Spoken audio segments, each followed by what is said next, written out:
नमस्कार. संजय गांधी निराधार योजनेच्या पैशांबद्दल सध्या खूप चर्चा सुरू आहे, विशेषतः मार्च महिन्याच्या हफ्त्याबद्दल. हा हफ्ता का थांबलाय आणि तो कधी मिळणार? चला, या सगळ्या प्रश्नांची उत्तरं अगदी सोप्या भाषेत समजून घेऊया. आणि हाच तो महत्त्वाचा प्रश्न आहे, नाही का? संजय गांधी योजनेचा मार्चचा हप्ता नेमका कधी मिळणार?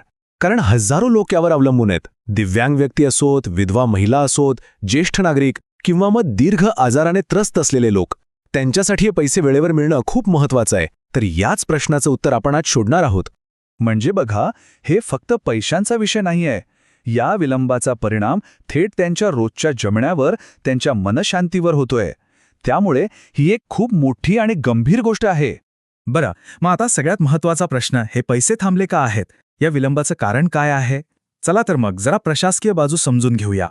तर अधिकाऱ्यांकडून जी माहिती समोर येतेय त्यानुसार सध्या सरकारचं पूर्ण लक्ष राज्याच्या अर्थसंकल्पावर आहे.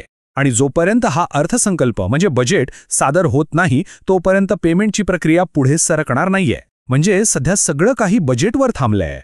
अगदी हेच अधिकृत सूत्रांकडूनही सांगण्यात येतंय की अर्थसंकल्प सादर झाल्यानंतरच पुढील दिशा ठरेल. याचा सरळ अर्थ असा आहे की बजेट नंतरच सगळं चित्र स्पष्ट होईल. तोपर्यंत आपल्याला पेमेंटच्या तारखेबद्दल कोणीच नक्की काही सांगू शकत नाही. आणि फक्त इतकंच नाही, तर जी डायरेक्ट बेनिफिट ट्रान्सफर म्हणजे डीबीटीची सिस्टीम आहे ना, ज्यातून पैसे थेट लाभार्थ्यांच्या खात्यात जातात, त्या सिस्टीमला सुद्धा पेमेंट करण्यासाठी अजून कुठलीही नवीन सूचना किंवा ऑर्डर मिळालेली नाहीये. म्हणजे बघा, ही एक प्रशासकीय प्रक्रिया आहे जी सध्या होल्डवर आहे. ठीक आहे, हे सगळं झालं विलंबाबद्दल. पण थांबा, या सगळ्यात एक चांगली, एक पॉझिटिव्ह बातमी सुद्धा आहे. एक आशेचा किरण आहे आणि तो दडलाय याच बजेटमध्ये. चला पाहूया ती चांगली बातमी काय आहे. तर चांगली बातमी ही आहे की येत्या बजेटमध्ये निधी वाढण्याची शक्यता आहे आणि हे आकडे लक्ष देण्यासारखे आहेत.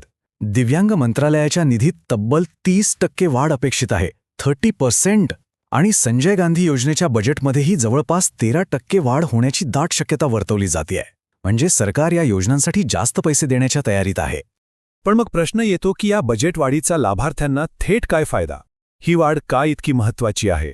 कारण या वाढीमुळे एका खूप मोठ्या मागणीला बळ मिळतंय.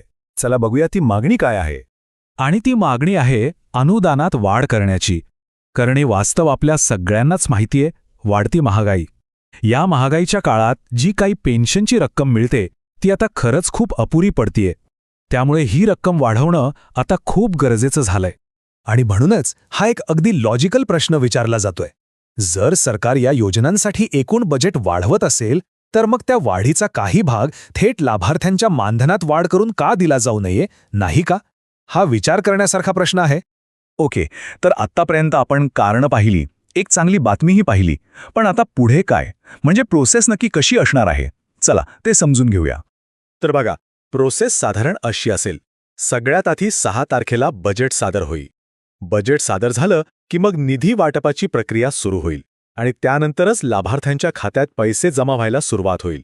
पण एक गोष्ट इथे स्पष्ट करायला हवी, नेमकी तारीख काय असेल हे अजूनही कोणी सांगू शकत नाही. ते अजूनही गुलदस्त्यातच आहे. म्हणजे शेवटी आपण पुन्हा त्याच 2 मुख्य प्रश्नांवर येतो. एक, अनुदानात वाढ होणार का?